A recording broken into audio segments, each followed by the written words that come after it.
When we think of science, we tend to get this sense of certainty, theories backed by hard evidence researched for decades to guarantee our confidence in understanding the world that we live in. However, there are a few things which are simply too unfeasible to do the research and gather the evidence.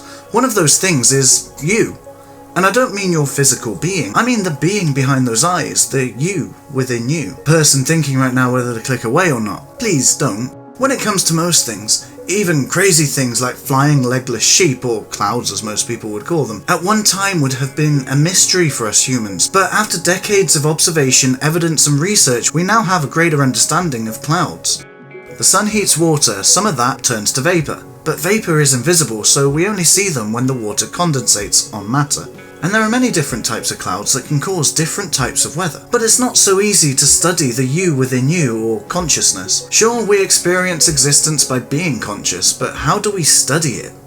Is there a small part of the brain that, if removed, would prevent us from being conscious, while still allowing us to be alive, or is it the brain as a whole creating what we experience as consciousness? It is believed that starfish are not conscious because they exist without a brain, and can practically be split in half and regrow into two new creatures. But an axolotl has a brain and can pretty much regrow its own body, but it cannot fully regrow its own brain. I mean, if it could, then you could literally cut it in half and make two new conscious beings from one.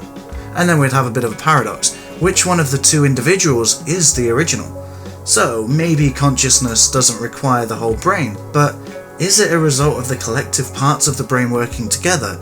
And if a part of the brain starts to fail, the level of consciousness begins to fade away with it. Just as consciousness is found to be existing on various levels. Some animals only have awareness of their body, feeling threat or pain. Plants have minimal awareness, if any. When attacked, they release aromas that warn other plants of a threat. You know, that fresh cut grass smell. That's their way of saying they're being murdered. But the process is just an automatic response. Whereas us humans, and whomever else may be watching this, have a very complex and broader sense of awareness. One of the most obvious challenges is to go beyond the basic idea of explaining consciousness, because it's unobservable. Although some people believe that consciousness is thought to be an evolutionary trait, allowing us to make decisions, remember the past and plan our future, some others believe that consciousness may be everywhere.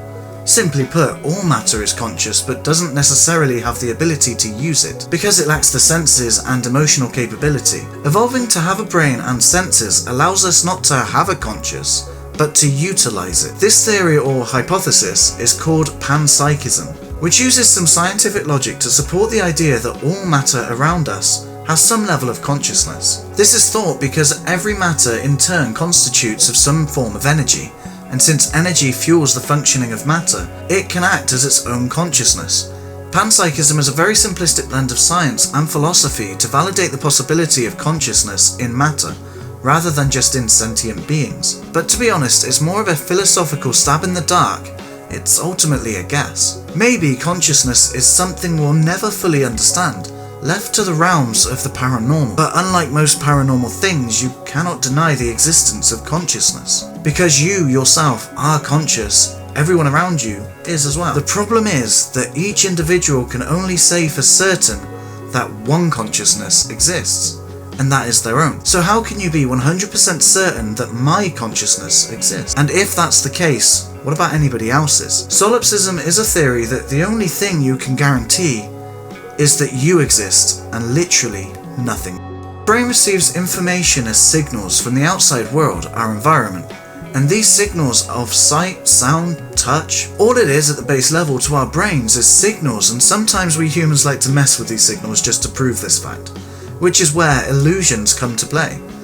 Most commonly playing tricks with our eyes, but there are audio illusions as well, and yeah, even so for your sense of touch. What this tells us is that the world around us isn't exactly as real as we'd like to think it is. Reality is just a controlled hallucination that helps our brain paint a picture to understand the environment around. So, is our consciousness simply an illusion? Our eyes may be no different to our mind's eye. So maybe I'll see you around for the next video.